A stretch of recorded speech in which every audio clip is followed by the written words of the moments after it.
მოგესალმებით, ეთერშია გადაცემა უნივერსიტეტი. გადაცემაში დღეს თქვენ ნახავთ.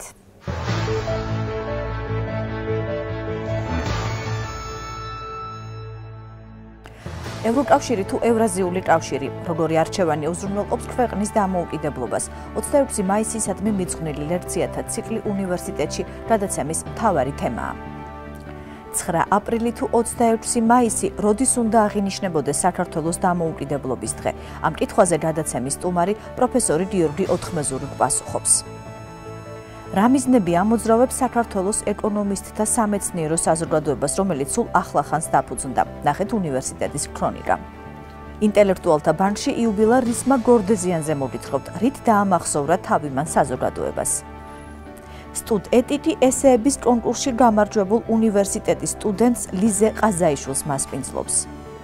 უყურეთ და არ გამოტოვოთ გადაცემა უნივერსიტეტი.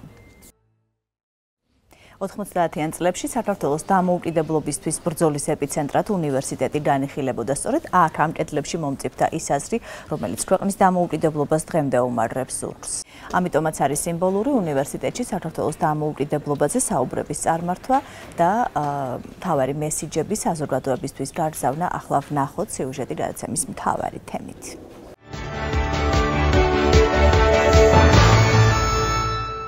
–26 მაისი თუ 9 აპრილი.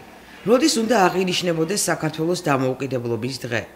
ორჯერ ერთი და იგივე დღესასწაულების აღნიშვნას მიჩვეულ ერს ამ კითხვაზე გადამწყვეტი პასუხის მოძებნაც გაუჭირდება ალბათ. მაგრამ თბილისის სახელმწიფო უნივერსიტეტის სტუდენტებმა სწორედ 26 მაისის მნიშვნელობის ხაზგასმისთვის დაგეგმეს საჯარო ლექციათა ციკლის მოწყობა. და აი 22, 23 და 24 მაისს უნივერსიტეტში გაიმართა ლექციათა ციკლი საუბრები დამოუკიდებლობაზე. ამ თემაზე ლექციის ფარგლებში ისტორიული პერიპეტიები ლაშა ბაქრაძემ მიმოიხილა. სოციალურ და პოლიტიკურ ძვრებზე პოლიტიკოსმა ლევან ბერძენიშვილმა ისაუბრა. ეკონომიკურ ასპექტებზე კი ყურადღება უნივერსიტეტის რექტორმა, აკადემიკოსმა ლადო პაპავამ გაამახვილა. მთავარი აქცენტი, რომელიც საქართველოს რეალური დამოუკიდებლობისკენ სწრაფვას და ამ მიზნისთვის ქვეყნის არჩევანს შეეხებოდა, სწორედ ამ ლექციებზე გაკეთდა. საქართველოს დგას ასეთი არჩევანის წინაშე. ევროკავშირი თუ ევრაზიული კავშირი. ჩვენმა პოლიტიკურმა ელიტამ რო თქვას, რომ ჩვენ გვინდა ევრაზიული კავშირი, ძალიან მალე გავხდებით ევრაზიული კავშირის წევრი. არანაირი წინაპირობა ამას არ აქვს. პოლიტიკურად დოკუმენტები გაფორმდება და დაიწყება მერე გარკვეული ცვლილებების მიღება ქართულ კანონმდებლობაში. თუ ვიტყვით, რომ გვინდა ევროკავშირი და ღვთისმადლი ჯერჯერობით ასე ვიძახით და დარწმუნებული ვარ, რომ ეს არ შეიცვლება საქართველოში. ამას სერიოზული წინაპირობებია. ერთი, მეორე, მესამე ის უნდა დააკმაყოფილო, ეს უნდა დააკმაყოფილო. ეს არის გარკვეული ფასეულობები, ადამიანის უფლებების, დემოკრატიის, ინსტიტუტების, საბაზრო ეკონომიკის. ხოლო ევრაზიული კავშირი სულ სხვა ფასეულებებია. ერთის დიქტატი, ის ერთი არის რუსეთი, არადემოკრატიული სივრცე, ავტორიტარული მმართველობა და ნებისმიერ მომენტში თუ შენს უფროს არ მოეწონები, ყოველთვის შეიძლება რაღაცით დაგსაჯოს. ამიტომ დღეს ჩვენ გვაქვს ასეთი არჩევანი. საქართველოს დამოუკიდებლობა, მისი პერსპექტივა, მისი განვითარება რეალურად გადის ევროკავშირზე. ევრაზიული კავშირი ეს არის პრაქტიკულად თავის მოტყულება, რომ თითქოს დამოუკიდებლობა შევინარჩუნებთ. სხვათა შორის, წინა საუკუნის დასაწყისში იყო ძალიან ცნობილი რუსი მოაზროვნეები, რომლებმაც შექმნეს შესანიშნავი კონსტრუქცია, რომელიც შესანიშნავს რა გაგებით ვიძახებ, რომელიც წაკითხვით მიხვდებით რა არის ევრაზიული კავშირი, ევრაზიიზმის თეორია. და თუ თქვენ ამას წაიკითხავთ, ნახავთ, რას ეფუძნება ეს ევრაზიული კავშირი, როგორი უნდა იყოს. რა თქმა უნდა, ეს ყველაფერი არის რუსეთის დიქტატის ქვეშ. და ბუნებრივიც არის, ახლა ძალიან დიდია, თუ ნატოში ვერ ეტევა, ევროკავშირში ვერ ეტევა, გარშემო რასაც შემოიკრებს, ხო ყველა მცირეა. ესე იგი მისი დიქტატია. მე ვთვლი, რომ საქართველოსთვის ევროკავშირის წევრობა არ უნდა იყოს მიზანი. თუ ეს არის მიზანი, ეს არის შესწომა, რომელსაც ვერადოს ვერ მივახცევთ. საქართველოსთვის ევროკავშირის წევრობა ეს არის ბერკეტი. რომ საქართველოს გახდეს უკეთესი სახელმწიფო. ჩვენ არა რომელიღაც ორგანიზაციის წევრობა უნდა გვინდოდეს, არამედ გვინდოდეს ჩვენი ქვეყანა განვითარდეს. და რატომ? როდესაც ვინმე სოფლიოში კითხავენ, შვეიცარია არის თუ არა ევროპული ქვეყანა? პასუხი მარტივია, რა თქმა უნდა არის. შვეიცარია ევროკავშირის წევრი არ არის. ნორვეგია არის თუ არა ევროპული ქვეყანა? რა თქმა უნდა არის. ნორვეგია ევროკავშირის წევრი არ არის. საქართველო არის ევროპული ქვეყანა. ამაზე ბევრი დაფიქრდება მათ შორის საქართველოში. იმიტომ რომ ერთია რომ ჩვენ გვინდა ვიყოთ ევროპული ქვეყანა, მაგრამ შეიძლება ხმამაღლა ვიღაცას დაუმტკიცოთ რომ ვართ, მაგრამ საკუთარ თავთან რო დავრჩებით, შეიძლება თვითონ ვიპოვოთ ბევრი არგუმენტი, რატომ ჯერ ვერ ვართ. ამიტომ ის რო გავხდეთ ევროპული ქვეყანა, ამისთვის უნდა ევროპული ტიპის სახელმწიფო შექმნათ, ევროპული ტიპის ფასეულობები გავიზიაროთ. და ეს მექანიზმი დევს სწორედ ევროკავშირისთან დაახლოებაში. თქვენ როგორ ფიქრობთ, თქვენთვისაც მისაღებია დაუშვათ ის მოსაზრება, რომ ევროკავშირზე გადის საქართველოს დამოუკიდებლობისკენ მიმავალი გზა და არა დაუშვათ ევრაზიის კავშირს? რეალურად ზღვარი მართლაც გადის ჩრდილოეთსა და დასავლეთს შორის და იქიდან გამომდინარე, რომ ჩვენი ეკონომიკური დამოუკიდებლობა ყოველთვის შეზღუდული იყო ჩრდილოეთიდან, ჩვენ გვრჩება ერთადერთი ალტერნატივა, რეალურად უალტერნატივო გზა არის დასავლეთი და აქედან და ამასთანავე ჩვენ შეგვიძლია დასავლეთის ღირებულებები ეკონომიკური კუთხით გამოვიყენოთ მაქსიმალურად და ჩვენ ვნახოთ ძალიან დიდი ეკონომიკური მოგება არა მხოლოდ ესე ვთქვათ ამ მოკლევადიან, არამედ გრძელვადიან პერსპექტივაშიც. ამიტომ მიმაჩნია, რომ ევროკავშირთან ინტეგრაციის პოლიტიკა და ის რომ ჩვენ კი არ უნდა შევიდეთ ევროკავშირში, ევროკავშირი უნდა შემოვიდეს ჩვენთან, ეს პოსტულატი და ეს ხედვა არის ძალიან მნიშვნელოვანი და ესე ვთქვათ ერთ-ერთი ყველაზე აქტუალური საკითხი დღესდღეობით. ბუნებრივია, სასწავლო პროცესი არ უნდა მოიცავდეს მხოლოდ სალექციო კურსებს და პროგრამაში გაწერილ კურსებს და ძალიან მნიშვნელოვანი არის ასეთი საჯარო ლექციები. ისიც აღსანიშნავია ის, რომ ასეთ შეხვედრებს არ უნდა აწყობდეს მხოლოდ ადმინისტრაცია ან უნივერსიტეტის შიდა ორგანიზაციები და ძალიან მნიშვნელოვანია, როცა დამოუკიდებელი სტუდენტები აკეთებენ თავიანთი ინიციატივით შეხვედრებს, რადგან უნივერსიტეტის იდეაც ხომ ესაა ის, რომ სტუდენტს ემსახურებოდეს სტუდენტისვე მიერ. გარდა ამ ლექციებისა, თბილისის სახელმწიფო უნივერსიტეტი დამოუკიდებლობის დღისადმი მიძღვნილი ღონისძიებებისთვის შესაბამისად მოემზადა და 26 მაისს რუსთაველის გამზირზე საკუთარი კუთხით წარსდგა. უნივერსიტეტმა წარმოადგინა საგანმანათლებლო პროგრამები, სამეცნიერო-კვლევითი საქმიანობის შესახებ ინფორმაცია. საბავშვო უნივერსიტეტის ფარგლებში უნივერსიტეტის პროფესორებმა მოზარდებს მეცნიერების დარგების საინტერესო კუთხით გააცნეს. დამთვალიერებლებს საშუალება ჰქონდათ მონაწილეობა მიეღოთ სამეცნიერო ცდებში.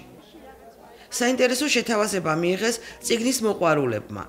უნივერსიტეტის გამომცემლობამ და საუნივერსიტეტო წიგნის მაღაზიამ მკითხველს სასაჩუქრე აქცია შესთავაზა.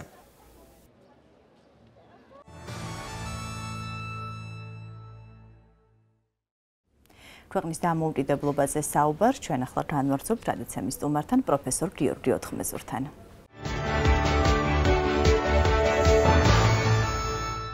მოგესალმებით ბატონო გიორგი, მადლობა გადაცემაში მონაწილეობისთვის. ვინაიდან ჩვენი გადაცემა უკავშირდება საქართველოს დამოუკიდებლობის დღეს, მინდა გითხოთ, რომელი უფრო მართებულია, უნდა აღინიშნებოდეს დამოუკიდებლობის დღე, ისე როგორც აღინიშნება ახლა 26 მაისს თუ 9 აპრილს, ისევე როგორც ჩვენ ვიცით სხვების მოსაზრებებიც. საქართველოს დამოუკიდებლობა პირველად შეიძლება ითქვას გამოაცხადა ფარნავაზმა, როდესაც შექმნა ქართული სახელმწიფო და იყო ახლა მეფე ქართლსა და ეგურსა ზედაოწერიდან. ახლა ყოფილა შემთხვევები, რომ გაუქმებულა ჩვენთან მეფობა, და სახელმწიფოებრიობა 1800 პირველ წელს გაგვიუქმდა რა, საერთოდ ჯერ აღმოსავლეთ საქართველოში, ქართლ-კახეთში და მერე 1800-ში დასავლეთ საქართველოში იმერეთის სამეფო გაუქმდა და ანექსია მოახდინა რუსეთმა. 1918 წელს საქართველოს გამოცხადდა საქართველოს დამოუკიდებლობა რა. ეს იყო უაღრესად უდიდესი მნიშვნელობის ფაქტი ჩვენი ერის ისტორიაში და 3 წელი ალბათ თუ კარგად იარსება ამ სახელმწიფომ და მე დამოუკიდებლობა არასრული 3 წელი დავკარგეთ მე. ქართველი ხალხის შეგნებაში ყოველთვის, მე ჩემი ვთქვათ, მშობლების, ჩემი ბებიის, რა ვთქვათ, ჩვენ წინაპრების შეგნებაში და ჩემს შეგნებაშიც ასე, სულ ყოველთვის აღინიშნებოდა ეს დღე. არაოფიციალურად, რა თქმა უნდა, ოჯახში, მაგრამ ყოველთვის აღინიშნებოდა 26 მაისი, რომ ეს იყო საქართველოს დამოუკიდებლობის დღე. აი ესე მოვედით 90-იან წლებამდე, სანამ ხელმეორედ არ გამოცხადდა, უკვე ასე ვთქვათ, საბჭოთა იმპერიისგან, სანამ არ განთავისუფლდა საქართველო. ახლა მე მგონი ეს 26 მაისი უნდა დარჩეს. ჩვენ ყველაფერს თავი დავანებოთ, დღევანდელი ჩვენი სახელმწიფო არის სამართალმემკვიდრე იმ 1918-21 წლების საქართველოს დამოუკიდებელი რესპუბლიკის. და ვთქვათ, უაღრესად მნიშვნელოვანი ფაქტი იყო, როგორც კი და მე მგონი ესე არის ქართველი ხალხის შეგნებაში. ესე მოდის ეს ისტორიულად და მე მგონი ამ თარიღის მოშლა არ შეიძლება. და უნდა დარჩეს 1926 მაისი ეს დღე უნდა აღინიშნებოდეს. ბატონ გიორგი, იმის მიუხედავად, რომ უნივერსიტეტი გარკვეულწილად ცდილობს დისტანცირებას პოლიტიკისგან, თვლით თუ არა, რომ სწორედ უნივერსიტეტი უნდა იყოს ის ადგილი, სადაც განისაზღვრება მთავარი პოლიტიკა საიმისოდ, რომ რეალურ დამოუკიდებლობას მივახციოთ? უნივერსიტეტში არის თავმოყრილი ძირითადი ძალა საქართველოს ინტელექტუალებისა, რა, ინტელექტუალური გონისა, ჩვენი გონის ძირითადი ძალა აქ არის თავმოყრილი. რა თქმა უნდა, ხა ბევრი არ მუშაობს უნივერსიტეტში, მაგრამ ყველა მაინც რაღაცნაირად ყველა დაკავშირებულია მაინც უნივერსიტეტთან. უნივერსიტეტი იყო ის ადგილი, სადაც ყოველთვის იწყებოდა რაღაცა მნიშვნელოვანი მოვლენა. უნივერსიტეტი აძლევდა ბიძგს. უნივერსიტეტის სტუდენტობა იყო ყოველთვის ჩართული. მართალია, უნივერსიტეტი აპოლიტიკური ორგანიზაციაა და უნივერსიტეტის სახელით არ უნდა ხდებოდეს, ვთქვათ, რომელიმე პარტიის მიმხრობა, პარტიის მხარდაჭერა არჩევნებზე, მაგრამ უნივერსიტეტის ყველა თანამშრომელს, ისევე როგორც საქართველოს ყველა მოქალაქეს უფლება აქვს, კონდეს თავისი პოზიცია რა და უნდა კონდეს კიდეც. მოგეუბნებით, უნივერსიტეტში უნდა ყოველთვის საღი აზრი უნდა იმარჯვებდეს და ძირითადად ასე ახome საღი აზრი იმარჯვებს უნივერსიტეტში და აქედან უნდა ხდებოდეს ამ საღი აზრის გავრცელება. ასე იყო წლების განმავლობაში, თუნდაც ავიღოთ 78 წლის 14 აპრილი. სწორედ უნივერსიტეტიდან დაიწყო ის მოძრაობა, რამაც შეგვინარჩუნა მაშინ ქართული ენა როგორც სახელმწიფო ენა. სწორედ უნივერსიტეტის სტუდენტობამ და ახალგაზრდობამ მისცა ამას ბიძგი, მათ დაიწყეს ეს და სხვათა შორის იმდროინდელი რექტორატის და პროფესორის სასახელოდ უნდა ითქვას, რომ მათაც ძალიან ღირსეული პოზიცია დაიკავეს და ღირსეულად გაართვეს აი ამ რთულ მდგომარეობას თავი.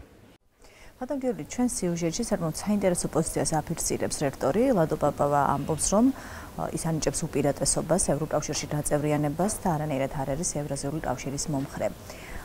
თუ იცით საუნივერსიტეტო საზოგადოების აზრი ამასთან დაკავშირებით და თქვენი მოსაზრება ძალიან საინტერესო იქნება.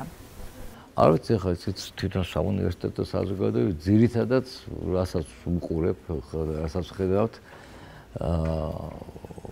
უდიდესი უმრავლესობა საქართველოს მოსახლეობისა განწყობილია ევროკავშირისკენ.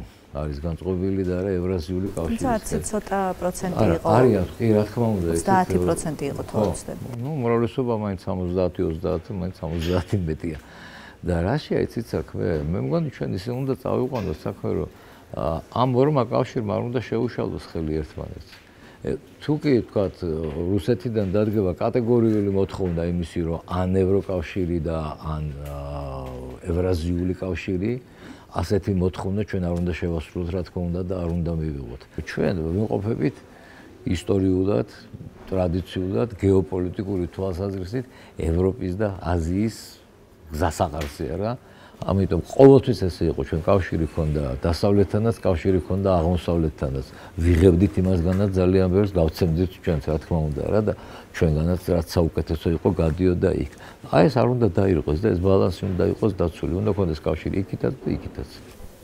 ბატონ გიორგი, თქვენი გადასახედიდან რას ნიშნავს ბრძოლა რეალური დამოუკიდებლობისთვის და რა უნდა გავაკეთოთ, რა გზა უნდა გაიაროს ჩვენმა ქვეყანამ დამოუკიდებლობამდე? ამის მისაღწევად. ესეც რაშია საქმე? ისტორია არის ყოველთვის გასათვალისწინებელი. ისტორია ძალიან ბევრ რამეს გვასწავლის. სამწუხაროდ არ უნდათ ხოლმე ისტორიული გამოცდილების გათვალისწინება. ახლა ჩვენს ისტორიას რო გადავხედოთ რა, არ ყოფილა მსოფლიოში, აი მას შემდეგ რაც წერილობითი წყაროები არსებობს რა, 3000 წლის წინანდელი უკვე ხო და თოდა იქით კიდე არ გამოჩენილა ისეთი დიდი ქვეყანა, დიდი იმპერია, რომელსაც არ სურდა თავისი გავლენა დაემყარებინა საქართველოზე, არ სურდა დაეპყრო საქართველო, არ სურდა რომ დამკვიდრებულიყო ამიერკავკასიაში და კერძოდ საქართველოში. ახლა ამის ჩამოთვლა შორს აგვიყვანს ასურეთიდან და ურარტუდან დაწყებული და დღევანდელობითამდე რომ მოვიდეთ, რა ვთქვათ, იგივე ბიზანტიის იმპერია იყო თუ ოსმალეთი თუ ირანი, რა დღესაც და მე რუსეთიც და ამერიკაც და ნებისმიერი ქვეყანაც ამით არის დაინტერესებული. ეს იყო ჩვენთვის როგორც აი თქვა ერთი მხრივ ძალიან დიდი სტიმული ქვეყნის განვითარებისა, მეორე მხრივ იყო ძალიან დიდი საფრთხის შემცვლელი.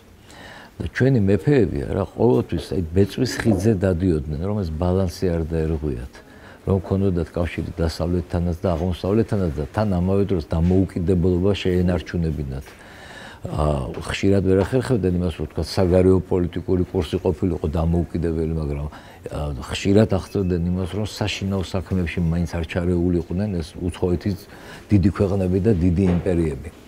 ეხლა აი ისტორია რო ვახსენე, აი მაგალითად დავით აღმაშენებლის ისტორიკოსი წერს, რომ დავითმა იმიტომ შეძლო ქვეყნის უშეცდომოდ მართვა, რა, აი ესეთ იმ ურთულეს პირობებში, რომელიც მას დახვდა, რომ ძალიან კარგად იცნობდა გარდასულ მეფეთა ნამოღვაწარს, როგორც მათ შეცდომებს, ასევე მათ დამსახურებას და ამას ითვალისწინებდა. ჩვენი ისტორია, საქართველოს ისტორია, ძველი ისტორიაც და საქართველოს უახლესი ისტორიაც და ევროპის მე-20 საუკუნის მეორე ნახევრის ისტორიაც იმას გვასწავლის, რომ ჩვენ მხოლოდ დიპლომატიური გზებით უნდა ვეცადოთ, რომ მივახციოთ რეალურ დამოუკიდებლობას. აი ხა რო გავიხსენოთ ჩვენ 2003 წლამდე, ხო? თუ კი რაიმე საერთაშორისო ორგანიზაციის წევრი ვართ, რა, ევროსაბჭოსი თუ მესი რა ქვია, მას მსოფლიო სავაჭრო პალატის თუ რა ვიცი, რა, ეს მოხდა სწორედ 2003 წლამდე ეს. მაშინ დავიწყეთ ჩვენ 90-იანი წლების ბოლოს ნატოსთან ურთიერთობა და მოხერხდა ისიც, რომ სხვათა შორის რუსეთმა ამაზე აგრესია არ გამოგვიცხადა ამის გამო და მშვიდობიანად ვითარდებოდა. აი ესეთი დიპლომატიური გზებით მოხერხდა ის, რომ ცხინვალის რეგიონში ვერიდები ხოლმე საერთოდ სამხრეთ ოსეთის ხსენებას. ცხინვალის რეგიონში საერთოდ პრობლემა ქართველებსა და ოსებს შორის მოისპო. დაუბრუნდა ეს გამოყრილი ხალხი იქიდან თავის საცხოვრებელ ადგილებს, მე ვიყავი იქ და ფაქტია რა, ყველა ვიცით, ტრანსპორტი რაჭაში დადიოდა ცხინვალის გავლით. აფხაზეთში 60,000 კაცი დაბრუნდა გალის რაიონში და ოჩამჩირეზე იყო საუბარი. სხვადასხვა ტერმინი სამხრეთ ოსეთი საერთაშორისო ურთიერთობებიდან იქნა ამოღებული საერთოდ. ლექსიკონიდან აღარ ხმარობდნენ ამ ტერმინს უკვე. სამწუხაროდ მე არასწორი პოლიტიკის გამო დღეს ბევრად უარეს და ბევრად მძიმე მდგომარეობაში ვართ. ეხლა პატრიარქზე მეტი ბრძენი მე მგონი საქართველოში არ არის არავითარ რა. ოდესაც პატრიარქი რუსეთში იყო ჩასული და იქ უმაღლეს პირებს შეხვდა პატრიარქს, არ მოუთხოვია და არც უთხოვია მათთვის, რომ გაიყვანეთ თქვენი ჯარები, როგორც შემოიყვანეთ და ეს პატრიარქმა თხოვა პერევი გადმოგვეცითო. რატომ? იმიტომ რომ იცოდა რომ იმას არ მოგცემდნენ, რაც პატრიარქს უნდა და ყველა ქართველს გვინდა, მაგრამ პერევის დაბრუნება შეიძლება. ანუ პირველი ნაბიჯი გადადგა აქეთ პატრიარქმა თხოვა პერევის დაბრუნება და თხოვა მიცვალებულების გამოყვანა ხო მაშინ რა. აი ეს ისევ ნაბიჯ ეხა ბევრად უფრო რთულ მდგომარეობაში ვართ უნდა ეტყოს. ჩემი აზრით, მაგრამ მაგალითად ახლა მე არც პოლიტიკოსი ვარ, დიპლომატი არა ვარ, მაგრამ აი მე მგონი რასაც ისტორიული გამოცდილება გვასწავლის რა. ყოველნაირად უნდა შევეცადოთ რუსეთთან ურთიერთობის დალაგებას. ჩემი აზრით ძალიან დიდი შეცდომაა ის, რომ არათუ პირველი პირების, არამედ საგარეო საქმეთა მინისტრების დონეზეც კი არ მომხდარა ჯერ შეხვედრა, არ მომზადებულა ეს შეხვედრა საქართველოსა და რუსეთს შორის. ეს და ეხლა აი ეს მავთულ ხალხებს რო აბამენ რა და ეს მცოცავი ანექსია ხო ეს უნდა შეჩერდეს. აი ამ აქამდე უნდა მივიდეთ, რომ პირველში ჯერ მოვითხოვოთ რა ის, რომ იქ ხალხს ტერიტორიები წარდგეს, რამოდენიმე ასეული მეტრით გადაწევა, ესეც ხო პრობლემა არ არის, ამის მიღწევა ხო შეიძლება დღევანდელ ეტაპზე, რა თქმა უნდა, ამასაც დიდი მოსამზადებელი სამუშაო უნდა წინ, მაგრამ რომ ის თქვათ საზღვრისპირა ზოლში ხალხი რომ თავის მამა, პაპისეულ ეკლესიებში ვერ მიდის და სასაფლავოებზე ვერ მიდიან, ხო? იქითა ზოლში მოახვედრეს რა. აი ესე ნაბიჯ უნდა ვიაროთ, ჯერ ეს უნდა მოვიპოვოთ. მე უნდა ვეცადოთ იმას, რომ 2008 წლამდე რა მდგომარეობაც იყო, ის მდგომარეობა დავიბრუნოთ, რა. ახალგორის რაიონი და ის ცხინვალის სოფლები, რომელსაც ჩვენ ვაკონტროლებდით, დიდი ლიახვის სოფლები.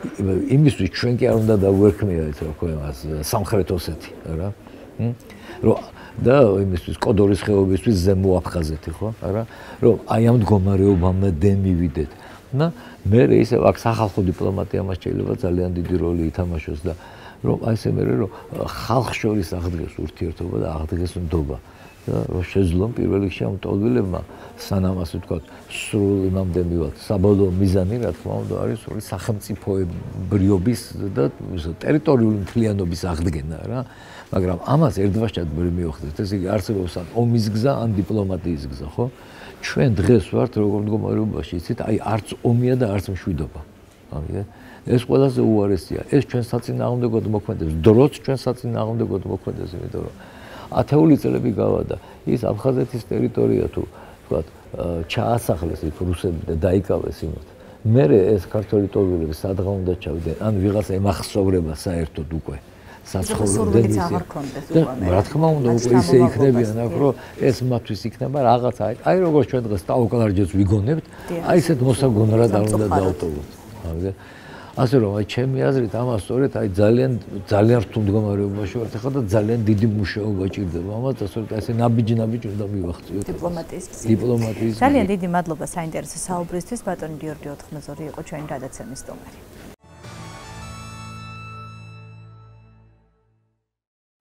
თბილისის სახელმწიფო უნივერსიტეტის პაატარ გუგუშვილის სახელობის ეკონომიკის ინსტიტუტის ინიციატივით ეკონომისტთა სამეცნიერო საზოგადოება დაფუძნდა საზოგადოების ძირითადი მიზანია ქვეყნის მასშტაბით ეკონომიკის დარგში მოღვაწე მეცნიერების კონსოლიდაცია, არსებული ეკონომიკური ვითარების ანალიზი და სამთავრობო სტრუქტურებისთვის კომპეტენტური რეკომენდაციების შეთავაზება გახლავთ.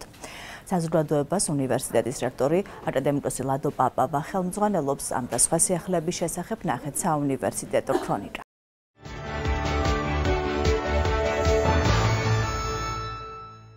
საქართველოს ეკონომისტთა სამეცნიერო საზოგადოების დაფუძნების დღე 23 მაისს პაატარ გუგუშვილის სახელობის ეკონომიკის ინსტიტუტში აღინიშნა.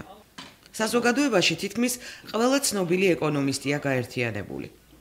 სამწუხაროდ ხშირად ეკონომიკურ საკითხებზე გვესმის აბსოლუტურად არაკომპეტენტური მოსაზრებები და ცალკეულ შემთხვევაში უფრო პოლიტიკურად გაჯერებული მოსაზრებები, ვიდრე ნამდვილი ეკონომისტების ხმა. ვთვლით, რომ ასეთი საზოგადოების დაფუძნება შექმნის იმის პირობას, რომ უფრო კვალიფიციური იყოს ეკონომისტების მიერ საზოგადოებისათვის მიწოდებული ინფორმაცია და რამსთავარია ბაზა ამისთვის იქნება პაატარ გუგუშვილის სახელობის ეკონომიკის ინსტიტუტი, სადაც ამ ინსტიტუტის თანამშრომლები გახდებიან ამ საზოგადოების წევრები და რა თქმა უნდა ეს გამოცდილება რაც ამ ინსტიტუტში წლების განმავლობაში დაგროვებული იქნება გამოყენებული სწორედ იმისთვის, რომ გარკვეულწილად ეკონომისტები მხარში დაუდგნენ ჩვენ სახელმწიფოს ქვეყნის ეკონომიკის განვითარებისათვის. ეკონომისტთა სამეცნიერო საზოგადოება საქართველოს მასშტაბით არსებულ ეკონომიკურ პრობლემებთან დაკავშირებით რეკომენდაციებს პერმანენტულად წარმოადგენს და აქტიურად ითანამშრომლებს ქვეყნის საკანონმდებლო და აღმასრულებელ ხელისუფლებასთან. აქ მიღებული შედეგები საზოგადოების მიერ ჩატარებული მუშაობისა შესაძლებელია სხვადასხვა დონეზე იქნეს გათვალისწინებული. მაგალითად, ნაშრომებს რო გამოვცემთ, ეს შესაძლებელია თვით ეკონომისტების მიერ იქნეს გაზიარებული, სტუდენტების მიერ იქნეს გაზიარებული. მაგრამ აი ვინც მთავრობაშია დაუშვათ, იმათ თუ აცნობთ ამ რეკომენდაციებს? დიახ, თუ ითვალისწინებენ ეს არის საქმე. არა ეს ჯერ ახლა დაფუძნდა საზოგადოება დღეს სწორედ პირველი კრება არის ამ საზოგადოების. ამიტომ ჯერ შედეგები უნდა გქონდეს და მე ალბათ გაითვალისწინებენ თუ არა იმაზე უნდა ვისაუბროთ. ყოველ შემთხვევაში იმედი თუ არსებობს რომ მთავრობაში აი დაუშვათ ეკონომიკის სამინისტრო, ფინანსთა სამინისტრო, ახლა ვნახე რომ ფინანსთა მინისტრი ესწრება ამ ღონისძიებას, რომ თქვენს რეკომენდაციებს, ეკონომისტთა საზოგადოების ინიციატივებს და რეკომენდაციებს გაითვალისწინებს მთავრობა. დიახ, ალბათ სათანადო დონეზე მომამზადებთ, ალბათ ასე იქნება, გაითვალისწინებენ. ეხლა ხშირად შეიძლება მთავრობამ ჩვენ არ დაგვიძახოს და გვითხრას, რომ ეს მოგიმზადებიათო, მაგრამ ისინი თავის მუშაობაში, რა თქმა უნდა, ამ ჩვენს შეთავაზებულ რეკომენდაციებს მაინც ითვალისწინებენ. თუმცა მჭიდრო კავშირების დამყარება ჭირს ჯერჯერობით და ვნახოთ, აი საზოგადოება როგორ მოახერხებს, რომ მთავრობასთან უფრო ჭიდრო კავშირი იყოს. რაც შეეხება ფინანსთა სამინისტროს, მაგაში დარწმუნებული ვართ, რომ ნამდვილად გაითვალისწინებს, იმიტომ რომ თვითონაც აი ამ საზოგადოების წევრია ბატონი მინისტრი და პრეზიდიუმის წევრიც არის ამ საზოგადოების. პრაქტიკულად ყველა ცნობილი ქართველი ეკონომისტია გაერთიანებული, მიხარია რომ მათ რიგებში ვარ და მეც ერთ-ერთი ასე ვთქვათ, წევრი ვიქნები ამ ორგანიზაციის და თავისთავად ცხადია, ჩვენ გვექნება ძალიან ჯანსაღი კამათი, მათ შორის ეკონომიკური, ფინანსური პოლიტიკის საკითხებზე და ჩვენ დიდი სიამოვნებით გავიზიარებთ ყველას აღაზრს. საზოგადოების წევრი ეკონომისტები არ გამორიცხავენ. მათ წრეებში აზრთა სხვადასხვაობას რიგ ეკონომიკურ პრობლემებზე. თუმცა ამ სამეცნიერო საზოგადოების მოღვაწეობის ხიბლი ის გახლავთ, რომ იგი თავისუფალია პოლიტიკური გავლენებისგან. თუ დაუშვათ პოლიტიკოსებისგან განსხვავებულ ანალიზს შესთავაზებთ საზოგადოებას, იგივე პოლიტიკოსებისგან ხომ არ იქნება დაუშვათ გამოთქმული მოსაზრებები, რომ თქვენც პოლიტიკური ხასიათის ანალიზს თავაზობთ, ოღონ განსხვავებულს მათგან. რატომაც არა, თუნდაც იყოს პოლიტიკური ელიტისაგან შეფასება ესეთი, რომ ჩვენ გვაქვს განსხვავებული შეხედულება. თუნდაც მათი შეხედულებისაგან განსხვავდებოდეს. მთავარია, რომ ჩვენ გვწამდეს, რომ ის შეხედულება ქვეყანაში ჭირდება და შესაძლებელია, რომ ასეთი რამაც იყოს. თავისთავად ცხადია, დღეს ბევრი დისკუსია მიმდინარეობს იმასთან დაკავშირებით, რომ არის თუ არა ქვეყანაში სავალუტო კრიზისი.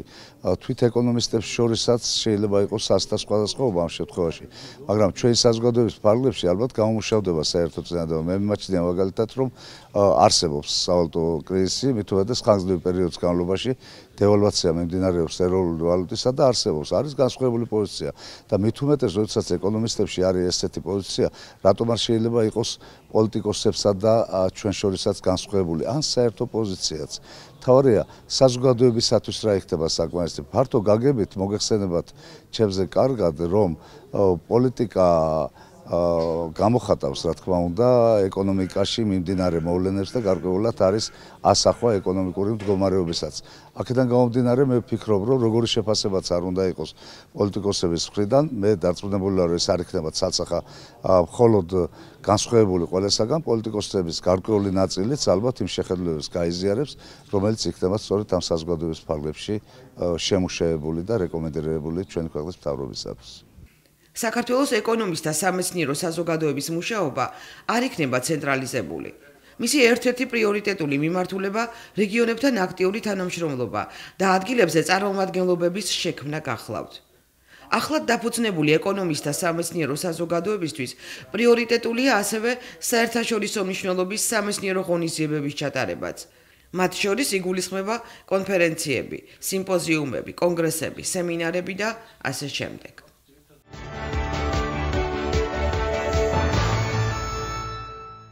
27 მაისს თბილისის სახელმწიფო უნივერსიტეტში გაიხსნა პირველი დიასპორული პროფესიული ფორუმი გაუზიარე გამოცდილება სამშობლოს. ღონისძიებას მთავრობის მაღალი რანგის წარმომადგენლები დაესწრნენ.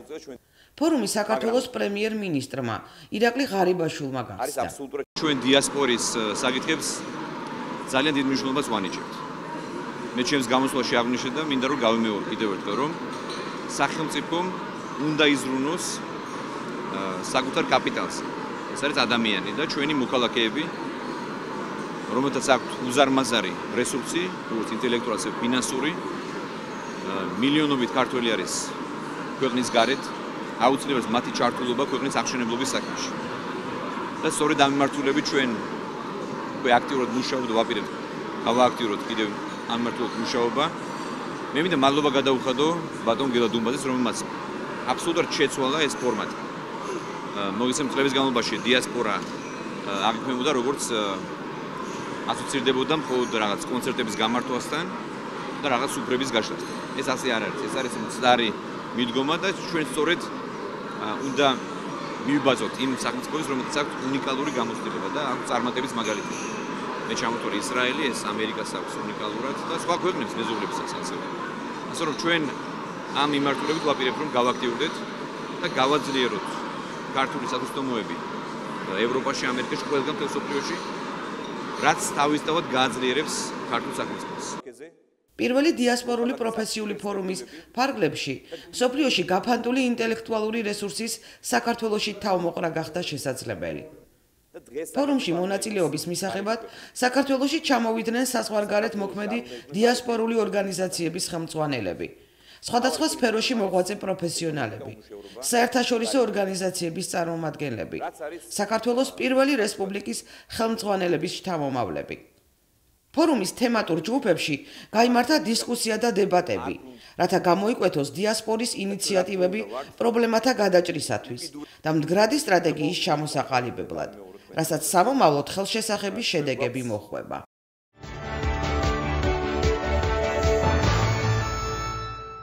თბილისის სახელმწიფო უნივერსიტეტმა უმასპინძლა ამერიკის მცოდნეობის ყოველწლიური საერთაშორისო კონფერენციის გახსნას, რომელიც ამერიკის სამოქალაქო ომის დასრულების 150 წლის თავს მიეძღვნა. ეს კონფერენცია ეძღვნება ამერიკის სამოქალაქო ომის დასრულების 150 წლის თავს. მოგეხსენებათ, ეს იყო ამერიკის ისტორიაში ყველაზე მნიშვნელოვანი მოვლენა, ყველაზე ტრაგიკული, არც პირველი, არც მეორე მსოფლიო ომი ასეთი მძიმე არ ყოფილა ამერიკისთვის, როგორც სამოქალაქო ომი. საერთოდ მოგეხსენებათ, სამოქალაქო ომი ყველაზე მძიმე და დაუნდობელი ომია საერთოდ ყველგან და ამ ქვეყანაშიც ესე მოხდა, თუმცა ამერიკელებმა ბევრი სხვა ხალხისგან განსხვავებით და მათი ცივილიზაციის ნიშანი სწორედ ის არის, რომ ეს ქვეყანა კი არ აგრძელებს ამ დაპირისპირებას არჩევნების შემდეგ, ან თუნდაც იგივე ომის შემდეგ, არამედ რაღაც შერიგების ინსტიტუტი, შერიგების ტრადიცია ძალიან სერიოზული ამ ქვეყანაში და ყოველი მომავალი თაობა შემდგომი თაობის მხრებზე დგას და იმიტომაც არის მემკვიდრეობითობა ამერიკის ისტორიის ძალიან მნიშვნელოვანია და აი ამ ქვეყანამ 250 წლის მანძილზე გაცილებით დიდი ნახტომი განიცადა და ვიდრე ბევრმა სხვა ქვეყანამ, მაგრამ თუნდაც პატარა საქართველოს ახლა. მესმის მასშტაბები სხვადასხვა, მაგრამ ჩვენ ქვეყანაში უამრავი რევოლუცია იყო, უამრავი ბრძოლა იყო, ნებისმიერი ახალი ხელისუფლება ძველ ხელისუფლების წარმოადგენს ასპობდა, ხოცავდა, დაძევდა იმის მაგივრად, რომ მისი წარმატებები გამოეყენებინა, კი ბატონო, ცუდი მოეცილებინა, აი ამერიკა სწორედ ამის მაგალითია, ძალიან კარგი მაგალითია. დღეს ჩვენ პატივი დაგვდო ამერიკის შეერთებული შტატების ელჩმა, ყოველ წელს ამერიკის ელჩი ხსნის და ჩვენი რექტორი ამ კონფერენციას წელსაც აი მიუხედავთ იმისა, რომ ძალიან მნიშვნელოვანი შეხვედრები ჰქონდა დღეს საერთაშორისო მოვლენებია ძალიან აქტიური თბილისში, მაინც გამონახა ჩვენთვის დრო მოვიდა, ძალიან დაგვაფასა და მინდა აღნიშნო, რომ ამერიკის ელჩი რიჩარდ ნორლანდი ერთ-ერთი მართლაც გამორჩეული ფიგურაა ქართულ ისტორიაში, შეიძლება ვთქვათ, გამორჩეულ ამერიკელ ელჩთა რიგში კიდევ უფრო განსაკუთრებული პიროვნებაა და ბევრი რამ გააკეთა ქართულ-ამერიკულ ურთიერთობებში აი ამ 3 წლის მანძილზე. ამერიკის შეერთებული შტატები დიდად აფასებს ქართული საზოგადოების ინტერესს ამერიკისადმი. ამერიკისთვის მისასალმებელია ქართული სამეცნიერო საზოგადოების აქტიური ჩართულობა ჩვენი ქვეყნის შესწავლის საკითხებში, რომლებიც ცდილობენ დაადგინონ აკადემიური ჭეშმარიტება ამერიკის შესახებ. ამერიკის შეერთებული შტატების საელჩო დიდი მეგობარი გახლავთ თბილისის სახელმწიფო უნივერსიტეტის. დღეს ვესწრებით კონფერენციას, რომლის მთავარი თემაც გახლავთ ამერიკის შეერთებულ შტატებში სამოქალაქო ომი. სამოქალაქო ომის შედეგად ჩვენი ქვეყანა გამთლიანდა და აიკრძალა მონობა. ჩვენ არ ვართ ერთადერთი ქვეყანა, რომელმაც გაიარა სამოქალაქო ომის მორევში და რომელმაც ასეთი საშინელი გამოცდილება მიიღო. ჩვენთვის ძალიან მნიშვნელოვანია იმის გარკვევა, თუ როგორ აღიქვამს საქართველო ამერიკის შეერთებულ შტატებს, მის ისტორიასა და კულტურას. ვასილ კაჭარავამ ასევე გაახმაურა ინფორმაცია ამერიკის ისტორიის სახელმძღვანელოს გამოსვლის შესახებ, რომელსაც უნივერსიტეტის ჰუმანიტარულ მეცნიერებათა ფაკულტეტი უზრუნველყოფს.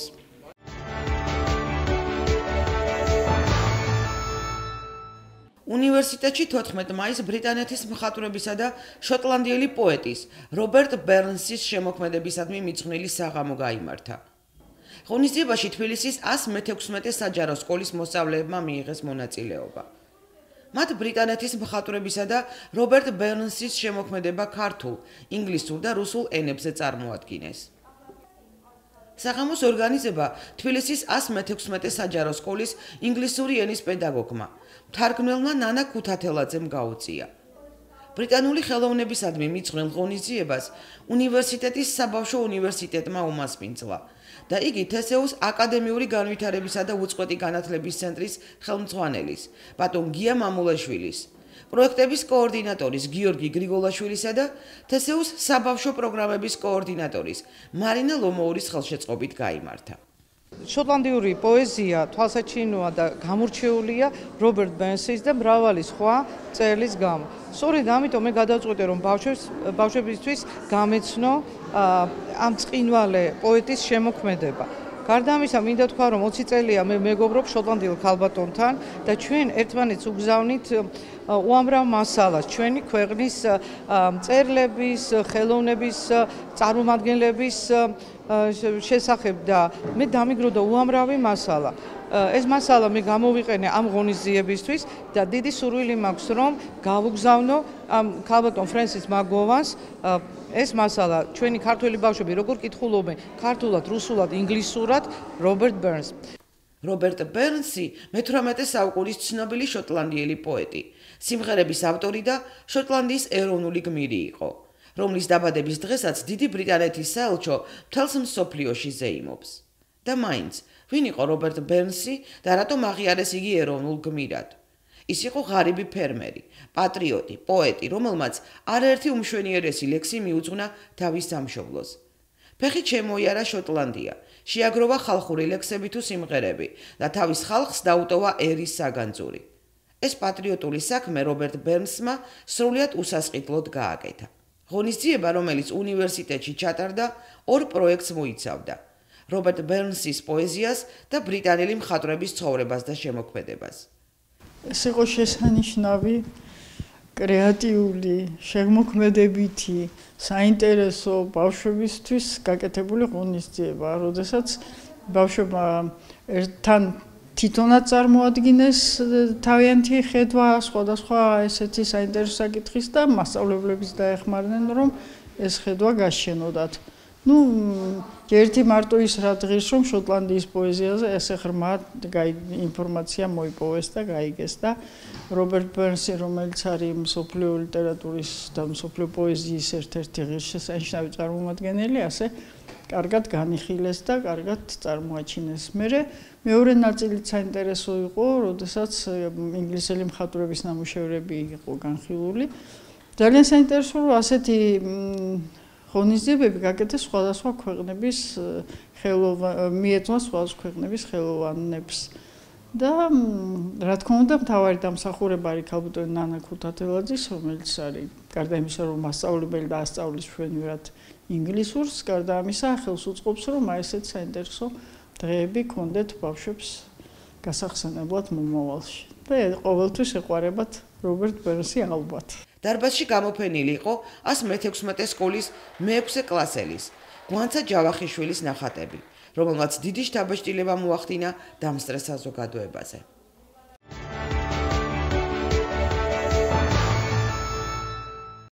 ხალხმა ჩემი ლექციებით უფრო დამიმახსოვრა, ვიდრე იმით, რომ პარტიული კომიტეტის მდივანი ვიყავი, ამბობს აკადემიკოსი რისმა გორდეზიანი. მეცნიერი, რომელიც სტუდენტობის პერიოდში დაუვიწყარი სამეცნიერო მივლინებისთვის დღემდე ემადლიერება უნივერსიტეტის რექტორს ილია ვერკუას. რისმა გორდეზიანი იუბილარია და 9 იუნის 75 ზაფხულს ის ახალი გამოცემის წარდგინებით შეხვდება. ჩემი კოლეგა ეტა ტალახაძე შეეცადა იმის დარკვევას, როგორი იყო რისმა გორდეზიანის არჩევანი 70-იანი წლებიდან დღემდე, ნახოთ ინტელექტუალთა ბანკი.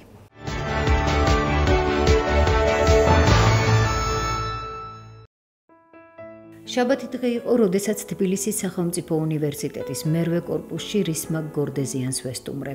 ამ დღეს ლექციებიც აქვს და როგორც თავად ამბობს, შედარებით მშვიდადაც მუშაობს. არ გამკვირვებია. საქმისა და მეცნიერების ერთგულებას ისეთი პედაგოგების ხელში ეზიარა, რომლებსაც დღეს სიამაყით იხსენებს. კორნელი კეკელიძე, სიმონ ყაუხჩიშვილი, აკაკი შანიძე, გიორგი ახვლედიანი, პანტელეიმონ ბერაძე, აკაკი ურუშაძე, ვარლამ თოფურია. მესამე კურსიდან უნივერსიტეტის სტუდენტთა სამეცნიერო საზოგადოების საბჭოს თავმჯდომარე გახდა და რექტორებთან ურთიერთობის საშუალებაც მიეცა. ამ ნიშნით განსაკუთრებულად ახსენდება ევგენი ხარაძე და ილია ვეგუა. დისერტაცია დავიცა, გამოვიდა პირველი წიგნი და ამ წიგნის გამოსვლის შემდეგ უცბად მეუბნებიან, რომ რექტორს უნდა თქვენთან შეხვედრა. მართალი გითხრათ, ცოტა გულმა რეჩხი მიიღო, რაშია საქმე, რა უნდა რექტორს ჩემთან. შევედი და რექტორი მეუბნება, მე გავეცანი თქვენ წიგნსო, ხო მე მგონია რომ რაღაცა ნახა ისეთი, რაც შენიშვნის საფუძველს აძლევს და მე ვფიქრობ, თქვენთვის კარგი იქნება იტალიაში რომ წაბრძანდეთ და ეტრუსკოლოგიურ ცენტრებში იმუშაოთ ცოტა ხანიო. ეს არის 71 წელი. და ესე იგი ხვდებით რა პრეისტორიულ ადამიანთან გაქვთ საქმე, ჩემი სახით და ესე იგი მაშინ მას ჰქონდა საოცარი ავტორიტეტი საბჭოთა კავშირში, ხა ჩემს სახეს რომ შეხედა მიხვდა რა რეაქცია მქონდა, გააკეთა წერილი დაწერა და ავალა რომ დაეწერა წერილი, ძალიან მალე მოვიდა ნებართვა და მე 6 თვით სტაჟიორად გავიმგზავრე იტალიაში. აი ჩემთვის ეს იყო უდიდესი სკოლა, რექტორი უნივერსიტეტის, როგორ შეიძლება იყოს დაინტერესებული და მე დარწმუნებული ვარ, ეს მარტო ჩემს მიმართ არ მომხდარა, ალბათ სხვების მიმართ. მათემატიკოსი, ფილოლოგის ნაშრომით დაინტერესებული და შემდეგ რაც ვთავარია იღებს შესაბამის გადაწყვეტილებას. თქვენ წარმოგიდგენიათ ეს რა დრო არის, როდესაც გასვლა ესე მარტივად არ ხდება, როდესაც ძირითად დაბრკოლებას წასვლაზე გიქმნიდა არა ის მხარე, ვინც გიღებდა, არამედ გიქმნიდა შენი სახელმწიფო თვითონ უნდა გაგევლო მთელი საფეხურები დაწყებული აქაური პარტიული ორგანიზაციიდან ცენტრალური კომიტეტი მოსკოვში. აი იქ წყდებოდა საბოლოოდ და მოსკოვიდან მივდიოდით ყველანი.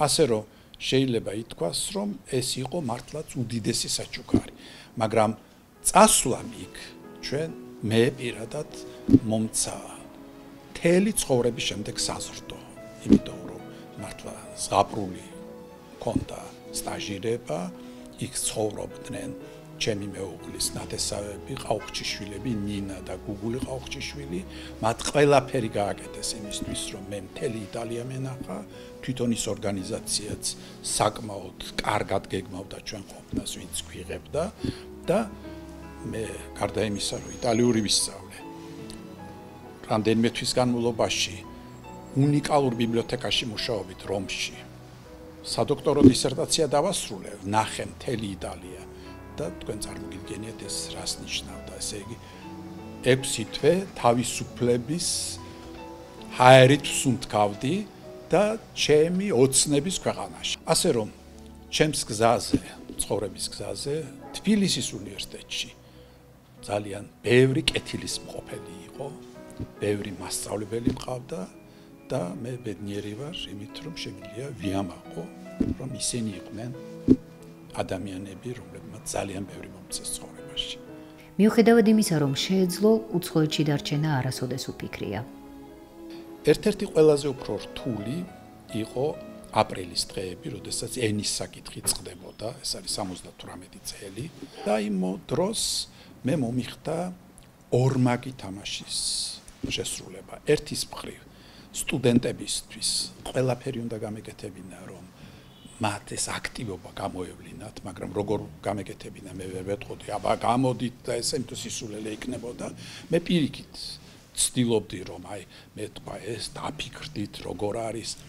მეორეს მხრივ ცეკაში მეგზავნა წერილები, რომ არ შეიძლება ამ პუნქტის დატოვება, მაგრამ მე ვხედავდი, რომ ამ თამაშს თამაშობდა თვითონ ედუარდ შევარდნაძე მაშინ და სხვათა შორის მე არასოდეს ამაზე არ მილაპარაკია ესე ღიად, მაგრამ შემდეგ იმან თავის მემუარებში დაწერა, რომ როდესაც მეუბნებოდნენ, რომ აი შენმა იქ პარტიული კომიტეტის მდივნებმა გააკეთეს ეს ყველაფერი, გულისხმობდნენ, ალბათ რისმა გორდეზიანსო, იმიტომ რომ ეს იყო ძალიან პრინციპული. დღე და მართალი გითხრათ, მე ასეთი დიდი სიხარული რომ ხედავდი სტუდენტები, სრულიად პატარა ბავშვები, როგორ დაირაზმნენ აი იმ დღეს, მაგრამ იყო აგრეთვე, მე ვფიქრობ, ძალიან ბედნიერი დღეც, როდესაც გადაწყდა, რომ რასაც თხოვლობს ეს ხალხი, აი ეს დარჩა და მე ვფიქრობ, უფრო ძლიერი ფორმითაც დარჩა მაშინ.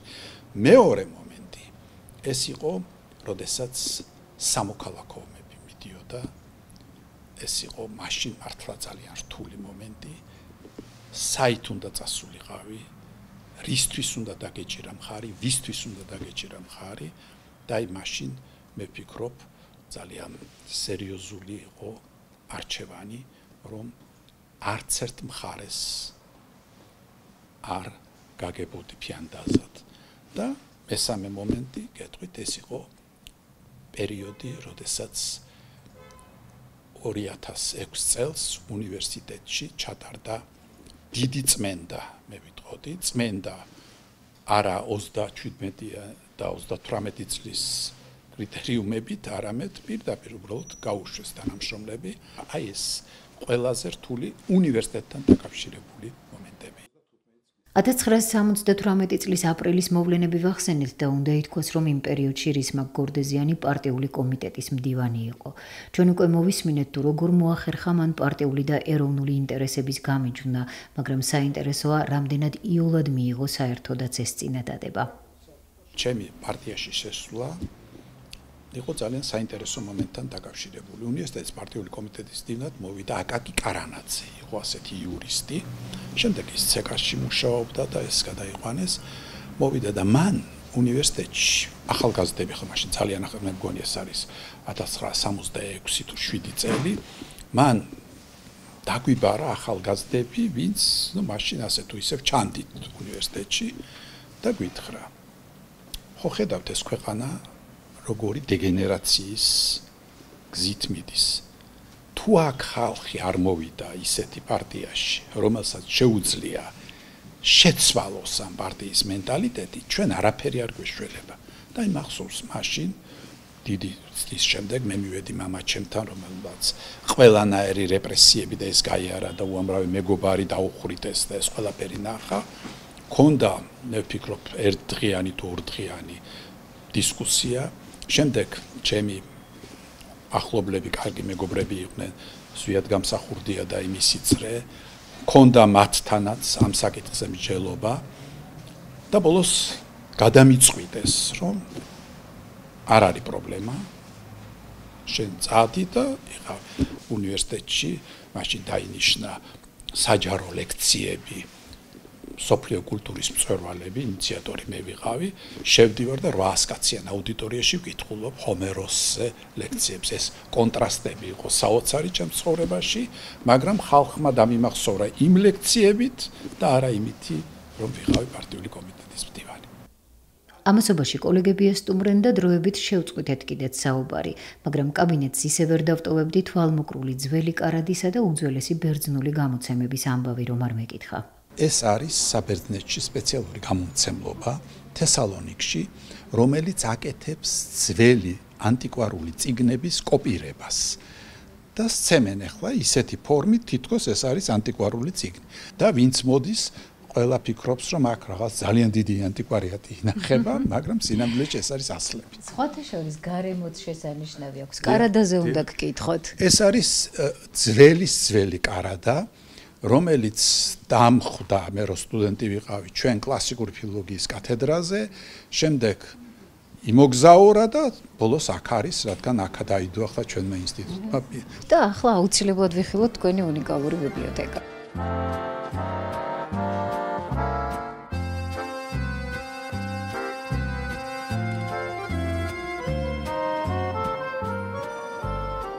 კათედრას ჰქონდა შედარებით პატარა ბიბლიოთეკა, ესე იგი ეს პატარა ოთახში განთავსებული, კარადებში იყო წიგნები, ქალბატონ დარეჯანს ჰქონდა გასაღები იმ კარადის, მივიდოდით, თუ შეიძლება გახსენი და გამოიღე რაღაცა წიგნი.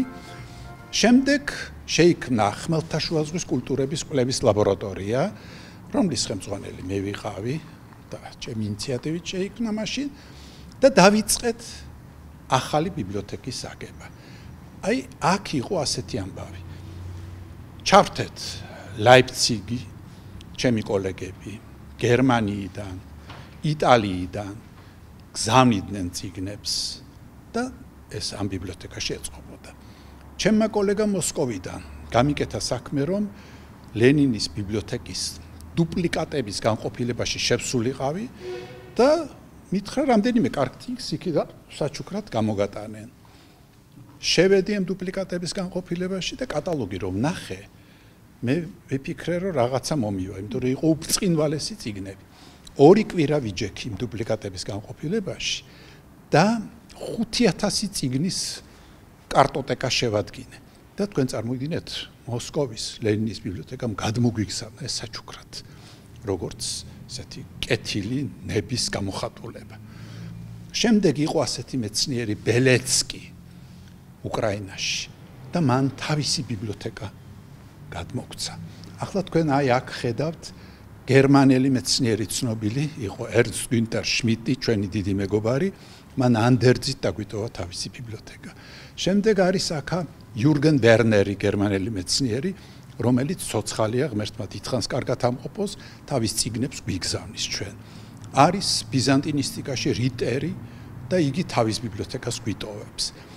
საბერძნეთიდან აი ხედავთ, ასე შეივსო ესა, აი აქ არის ძალიან ბევრი უნიკალური გამოცემა, სხვათა შორის ესენი არის მოსკოვის ლენინის ბიბლიოთეკის გამოცემები, ძალიან ბევრს უკვირს საიდან გაქვთ ეს გამოცემები და ბიბლიოთეკაში კაცი რო შემოვა, იფიქრებს, რომ ეს რამდიდარი ხალხია, საიდან ყიდულობენ ამ წიგნებს. ბატონისმა განსაკუთრებული მოკრძალება გაუჩნდება ნებისმიერ ადამიანს ამ ბიბლიოთეკისადმი, რომელიც ამ ისტორიას მოისმენს და არ ვიცი ეს არის თუ არა, მაგრამ მე ვფიქრობ, იქ კართან უნდა გააკეთოთ ეს ისტორია. კარგი წინადადებაა, ვეცდებით, რომ აი ამ ბიბლიოთეკის ისტორია იყოს კედელზე ჩამოწერილი, ვინ არის, რა ფონდებია და როგორ არის. და ამას მოკლე ხანში გავაკეთებ. დიდი მადლობა. ბატონის, მაგრამ არ გიყვართ იუბილეები შევნიშნე, მაგრამ არაჩვეულებრივი წიგნის წარდგენა დაგინიშნავთ 9 ივნისისთვის. ეს არის ჩვენი კოლექტიური ნაშრომი ანტიკური კავკასია, ენციკლოპედია, მისი პირველი ტომი გამოვიდა 2010 წელს, როდესაც მე 70 წლის გავხდი და ეხლა დაიწყო გამოცემა უკვე ეგრეთ წოდებული სტატიებისადმი მიძღვნილი ტომებისა.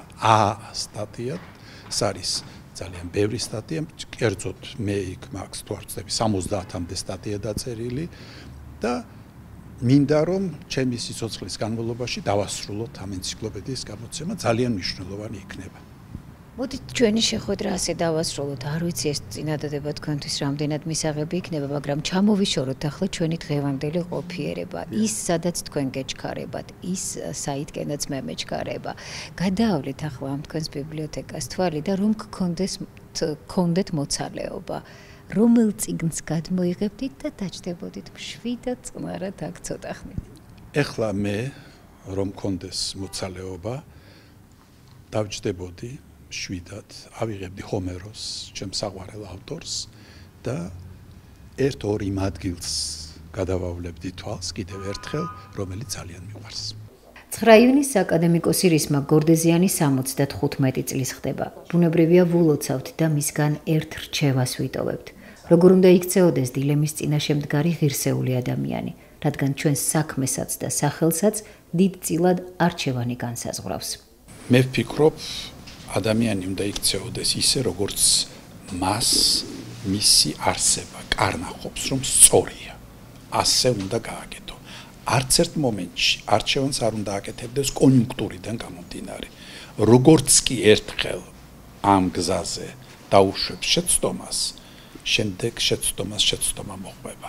მე ვფიქრობ, უბრალოდ ადამიანის არსში თუ რაღაცა ცუდია და მას ცუდი მიაჩნია კარგად, ის ამ არჩევანს გააკეთებს, აქ ორი აზრი არ არის, მაგრამ მე მაინც დარწმუნებული ვარ, რომ მით უფრო სტუდენტების ასაკში, სტუდენტობის აბსოლუტურ უმეტესობაში კარგი სჭარბობს და არჩევანის წინაშე ყველას აქვს ასეთი შესაძლებლობა მოახდინოს არჩევანი კარგსა და ცუდს შორის.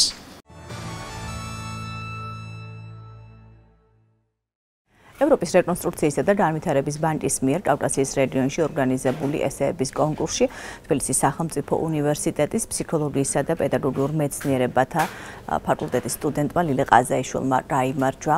სტუდენტი კი დღეს სწორედ მას მასპინძლობს.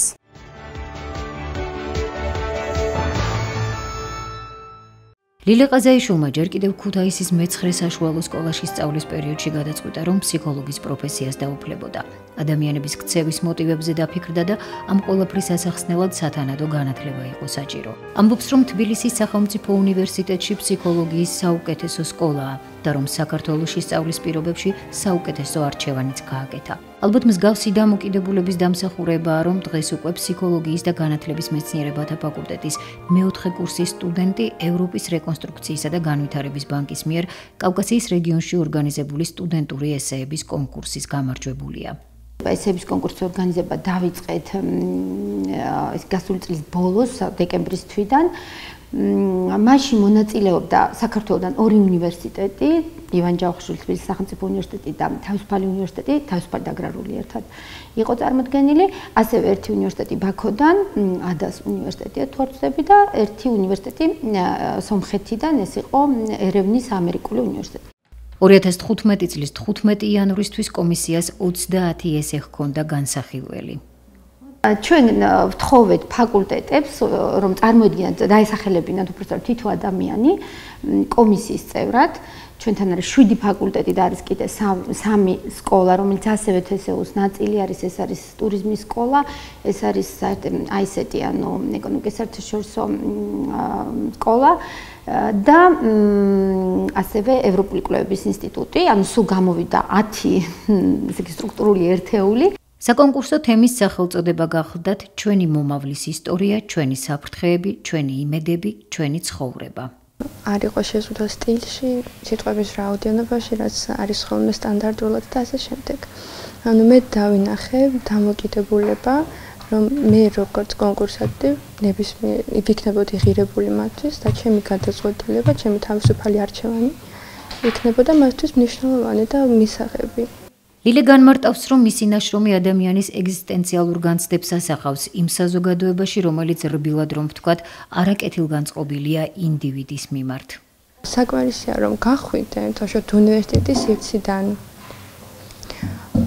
რო ხვდებით საზოგადოებას, რომელიც ზუსტად არაკეთილგანწყობილია, რომელიც ორიენტირებულია იმაზე, რა არიცი, რა არ შეგიძლია და არ აქვთ მოტივი იმის, რომ დაინახონ შენი დადებითი მხარეები, რომ აღიქვან ისე როგორც ადამიანი და ყოველთვის გიყურებენ როგორც ობიექტს, რომლის გამოყენება რამენერად შეიძლება, მაგრამ რომლის ცოდნის, რომლის გამოცდილებით და არა როგორც ადამიანს, რომელსაც შეიძლება თავისი განცდები, თავისი ფიქრები და თავის ავტონომია ჰქონდეს. საკუთარი შეხედულებების გასამყარებლად ლილეს მაგალითიც მოჰყავს. მაგ გუშინ ვიყავი ბაღში, სადაც მას ბავშვებს რეპეტიცია ჰქონდათ კონცერტისთვის და მასწავლებელი ეუბნება ერთ-ერთ ბიჭს, რომ აი შენ ისე ცუდად იქცევი, მაგრამ ეხა ღირსი ხარ, გოგოების რიგში ჩადგე. და ეს არ არის გასაკვირი, იმიტომ რომ ამას ეუბნებიან მშობლები შვილებს, როცა ეუბნებიან, რომ აი შენ ისეთი ცუდი ხარ, გოგოსავით ტირი ხარ, გოგოსავით იქცევი. თითქოს არ არის გასაკვირი, ხომ? ძალიან ისეთი რაღაცები, რასაც ყური უკვე შეეჩვია, მაგრამ თავი ის არის, რომ დამოკიდებულებებს, ამ სტერეოტიპებს უბრალოდ არ შევეჩვიოთ და ისე განვიცადოთ მძაფრად. ჩემი აზრით, პირველ რიგში ის დანიშნულება ქონდა, რომ იბერდის მოესმინა რას ფიქრობენ ამ რეგიონის ახალგაზრდები ზოგადად ამ რეგიონის მომავალზე, ამ რეგიონის აწმყოზე, ან თუნდაც იგივე ამ რეგიონის წარსულზე, რეგიონში კიდევ ერთხელ ვიმეორებ კავკასიას გულისხმობ. როგორ ხედავენ ამ რეგიონს მომავალში? როგორ ხედავენ თავიანთ ქვეყანას, კონკრეტულად ამ 3 ქვეყნის წარმომადგენლები, ხო? საკუთარ ქვეყანას, აი კავკასიურ კონტექსტში და ვთქვათ უფრო ვრცელ იქ ევროპულ თუ ვთქვათ აქეთ ევრაზიულ თუ ასე შემდეგ პოპულარული სიტყვები რო ვიხმაროთ კონტექსტებში. ამდენად საინტერესოა, როგორ მოიაზრებს ლილე ყაზაიშვილი მანძილის დამოკლებას პრობლემასა და ჯანსაღ საზოგადოებრივ პოზიციას შორის. ერთი წლის წინ სტუდენტებმა დაარსეს ორგანიზაცია ახალგაზრდა ფსიქოლოგთა ასოციაცია, რომლის მიზანი სწორედ ეს არის, რომ საზოგადოებაში გავრცელოს ფსიქოლოგიური ცოდნა და შეცვალოს დამოკიდებულებები რაღაცების მიმართ და თავისთავად იმუშაოს ორგანიზაციის წევრების თვითგავითარებაზე. მომავალში დაახლოებით ორ კვირაში ჩვენ გეგმავთ ლექციები წავიკითხოთ ბათუმში ბაღის მასწავლებლებთან და მშობლებთან. ეს იქნება ძალიან მნიშვნელოვანი, იმიტომ რომ ძალიან ძნელია იმის შეცვლა, რაც უკვე ჩამოყალიბდა ისე იმ რესურსებით, რომელიც ქონდა და უკვე ეს არის შემდგარი, ამ შემთხვევაში გულისხმობ შემდგარ დასრულ ადამიანს. თუ გვინდა რეალური ცვლილები, შეიძლება ეს ცუდია, იმიტომ რომ არ გვთავაზობ შემდეგ თვალდაზე, ანუ ეს არის შედეგი, რომელიც წლებს მოაქვს, მაგრამ უნდა დავიწყოთ ბავშვებისგან, იმისათვის, რომ წლების შემდგომ მაინც მივიღოთ უგეთესი საზოგადოება, სადაც იქნებიან ადამიანები, რომლებსაც აღარ ექნებათ ეს აპრიორი უარყოფითი დამოკიდებულება ერთმანეთთან და რომლებიც იქნებიან მზად თანამშრომლობისთვის. ჩვენ კი ზღადაგვრჩენია ახალგაზრდა ფსიქოლოგს წარმატება ვუსურვოთ და მორიგ გამარჯვებას დაველოდოთ.